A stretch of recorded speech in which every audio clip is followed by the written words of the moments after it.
মহিলা কমিশন, তাদের তো এখনো পর্যন্ত কোনো পদক্ষেপই দেখা গেল না এই ক্ষেত্রে। রাজ্যের যে মহিলা কমিশন রয়েছে তারা তো কিছুই করলো না। ও তো শাখা সংগঠন। আমাকে একটা নোটিশ করেছিল 3 বার। সে নোটিশ হচ্ছে যে আপনি আক্রমণ করেছেন একজন এমপির ছোট বাচ্চাকে, মানে কিডসকে। আমার ওটাতে লেখা ছিল লেডি কিম, আমার ওটাতে লেখা ছিল কয়লা ভাইপো। আমি 3 বার চিঠি করার পরে ফাইনালি বলছে আপনার আগের সব উত্তর আমরা গ্রহণ করছি না, আপনাকে ফিজিক্যাল অ্যাপিয়ার হতে হবে। আমি হাইকোর্টে গেলাম, রাজ্য মহিলা কমিশনও তাকে পাঠিয়ে করলাম। আমার লয়ার জিজ্ঞেস করলো যে লেডি কিমটা কে আপনি বলুন। উনি বললেন লেডি কিম মমতা ব্যানার্জি। আমি বললাম কয়লা ভাইপো কে বলুন। আমার লয়ার বলছে কয়লা ভাইপো অভিষেক ব্যানার্জি।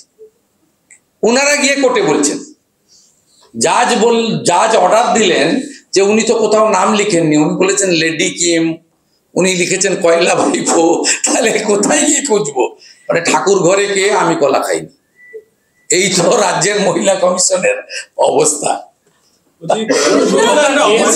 ঘটনা হয়েছে রাজ্য বিধানসভায় যে বিষয়ে অধিবেশন ডাকা হলো, অপারেশন সিঁদুর, এই নামটাই নাকি মুছে দেওয়া হয়েছে। এই নামটাই প্রস্তাব রয়েছে, সেখানে আমরা যা বলার ওখানে বলবো, আমরা যা বলার ওখানে বলবো। এবং হাউসের মেম্বার যারা বাইরে সব কথা বলছেন, হাউসের যারা নন মেম্বার ওখানে না বললে স্পিকার এক্সপাঞ্জ করতে পারেন।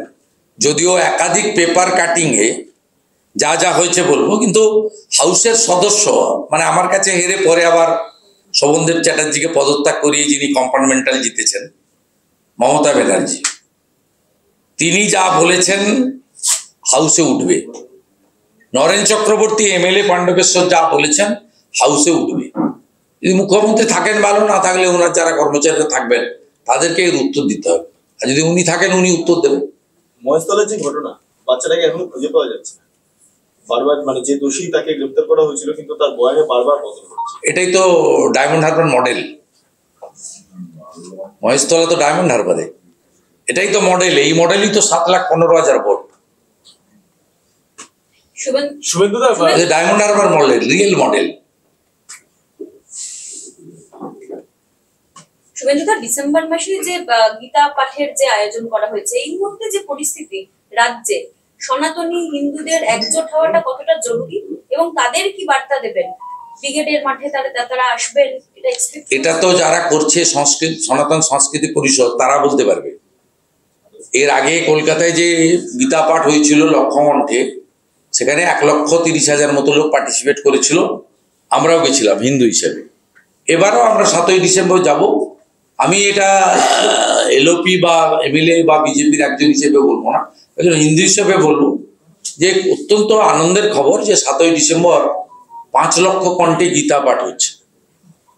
প্রত্যেক হিন্দুর এতে অংশগ্রহণ করা উচিত। আমি ব্যক্তিগতভাবে এর আগেও গেছি, ব্যক্তিগতভাবে যাব। এবং আমরা যেটা সনাতন সাংস্কৃতিক পরিষদের বিভিন্ন গ্রুপ থেকে দেখেছি, সরাসরি আমি জানি না, আমাদের এই মুহূর্তে হিন্দু রাষ্ট্রের প্রবক্তা বাবা বাগেশ্বর ধামজি সেদিন থাকছেন। এটা একটা পরম প্রাপ্তি, তিনি পশ্চিমবঙ্গে আসেননি এতদিন। অতএব 5 লক্ষের জায়গায় আমার তো মনে হয় 10 লক্ষ লোক হয়ে যাবে। সম্পূর্ণ ব্রিগেড নিয়ে নিলেও লোক ধরানো যাবে না।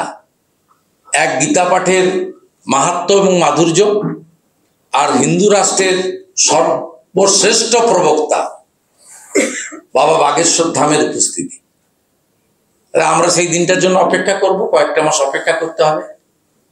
বাকি একটা কর্মসূচি আছে আমার 11 তারিখে।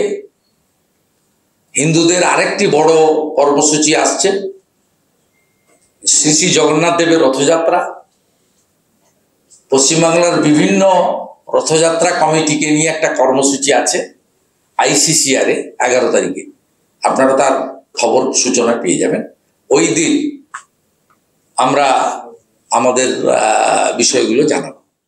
আমাদের ভিডিও ভালো লাগলে লাইক এবং শেয়ার করুন। কমেন্ট সেকশনে গিয়ে জানান আপনাদের মতামত। আরও ভিডিও পেতে আমাদের চ্যানেল সাবস্ক্রাইব করুন এবং প্রতি মুহূর্তে খবরের আপডেট পেতে প্রেস করুন বেল আইকন।